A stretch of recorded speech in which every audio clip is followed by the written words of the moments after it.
എന്താടാ മുതലാളി, എനിക്ക് കുറച്ച് ഒറ്റയ്ക്ക് സംസാരിക്കാനുണ്ട്. നീ ഒറ്റയ്ക്ക് സംസാരിച്ചോ? ശരി, വണ്ടി എടുക്കടാ. അതല്ലാന്ന് നമുക്ക് രണ്ടുപേർ കൂടി ഒറ്റയ്ക്ക് സംസാരിക്കാനുണ്ട്. മുതലാളി വന്നേ. ഈ തേങ്ങ കൊണ്ട് പ്രദീപ് എന്ന് പറഞ്ഞ ഈ മനുഷ്യൻ കാണിച്ചു കൂട്ടാത്ത പരിപാടികളില്ല. കിണറിൻ്റെ സ്ഥാനം കണ്ടുപിടിക്കും, മരിച്ചവർ ഉയർത്തെഴുന്നേൽപ്പിക്കും എന്ന് വേണ്ട, രോഗമുള്ളവർക്ക് രോഗം മാറ്റും, ജോലി ഇല്ലാത്തവർക്ക് ജോലി ഉണ്ടാക്കി കൊടുക്കും എന്ന് വേണ്ട എല്ലാ കാര്യവും പ്രദീപ് ഈ തേങ്ങ കൊണ്ട് ചെയ്യും. അങ്ങനെ തേങ്ങാ പ്രദീപ്, അങ്ങനെ പറയാൻ പാടില്ലല്ലേ, പ്രദീപ് അണ്ണൻ്റെ വീട്ടിൽ എത്തിയിരിക്കുവാണ്. തേങ്ങാ പ്രദീപ് എന്നൊക്കെ നമ്മൾ ഓമനത്തോട് വിളിക്കുമെങ്കിൽ സത്യം പറഞ്ഞാൽ അതാണ്. തേങ്ങയില്ലാതെ പ്രദീപില്ല, പ്രദീപില്ലാതെ തേങ്ങയില്ല. നീ എന്ത് തേങ്ങയാണ് പറയുന്നത്? എനിക്കൊന്നും മനസ്സിലാവുന്നില്ലല്ലോ. അങ്ങനെ തേങ്ങ ഇതിങ്ങനെ നെഞ്ചോട് ചേർത്ത് പിടിക്കുന്ന ആ പ്രദീപിൻ്റെ വീട്ടിൽ എത്തിയിരിക്കുകയാണെങ്കിൽ നമുക്ക് കാഴ്ച നേരിട്ട് കാണാം. ഞാൻ പ്രദീപിനെ വിളിക്കാം.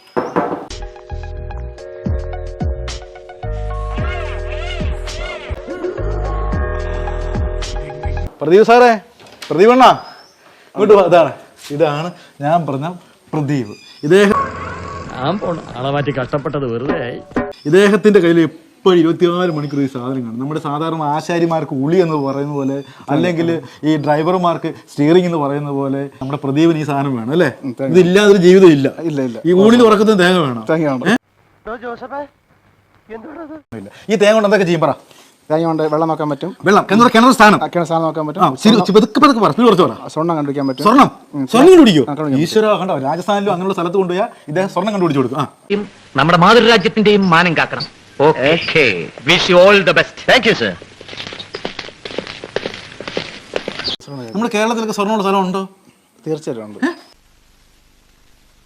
ആരും കണ്ടിട്ടില്ല. ദയവേദി ഇക്കാര്യം പുറത്ത് ആരോടും പറയരുത്. ഈ ശരീരത്തിൽ ഒരുപാട് ദൈവങ്ങളൊക്കെ വരും അല്ലേ? ആഞ്ജനേയം വരും, ഹനുമാൻ വരും അല്ലേ? ഹനുമാൻ വരും, നാഗര് വരും, മാടസ്വാമി ഒരുപാട് ദൈവങ്ങളുടെ ഹോൾസെയിൽ വ്യാപാരി കൂടിയാണ്. നീ എന്നെ ആക്കല്ലോ. ആഞ്ജനേയം വന്ന നിങ്ങൾക്ക് എന്നെ പിടിച്ച് നിർത്താൻ പറ്റുമല്ലോ. അതെന്താ അങ്ങനെ? അപ്പോൾ ഇദ്ദേഹത്തിന്റെ ദേഹത്ത് ഒരുപാട് ശക്തികളൊക്കെ വരുമെന്ന് പറഞ്ഞിരിക്കുവാണ്. നമ്മളിങ്ങനെ ആകാംക്ഷയോട് കാത്തിരിക്കുകയാണ്. ഒരുപാട് സമയമായി, വീട്ടിൽ പോകണം. ഇനി ഇദ്ദേഹത്തിന്റെ ദേഹത്തുള്ള ഏതെങ്കിലും ശക്തി നമ്മൾ അനുഗ്രഹിക്കുന്നു, ആ അനുഗ്രഹം വാങ്ങിച്ചിട്ട് പോകുന്നു. അതിനുവേണ്ടി കാത്തിരിക്കുവാണ്. ഈശ്വര, ഇവിടെ ആരില്ലല്ലോ ഇതൊന്ന് പറഞ്ഞു ചിരിക്കാനായിട്ട്. സ്വാമി, അമ്മച്ചി, ഇതാണ് കണ്ട, ഞാൻ പറഞ്ഞില്ലേ ഇത് പ്രശ്നമാവും. ഇതിന് പരിഹാരം ഇല്ല.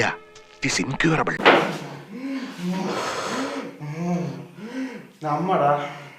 അമ്മ തരികടാ. അമ്മയാ അല്ലേ? അമ്മയാ. ഇവനിത് ഓവറാക്കും. അതല്ലടാ, ഇതൊക്കെ വിശ്വസിക്കുവോ? പിന്നെ വിശ്വസിച്ചിട്ടുണ്ട്. ആണോ? അമ്മച്ചി ഓടോ കരയാണ്ട്. വെറുതെ ഇരുന്ന് പ്രദീപിന്റെ ദൈവത്തെ ഇറക്കണ്ട. നീ ഒറ്റ ഒരുത്തനാ അവിടെ ഇരുന്ന് വെറുതെ ഇരുന്നതാ. അമ്മ മതിയമ്മ.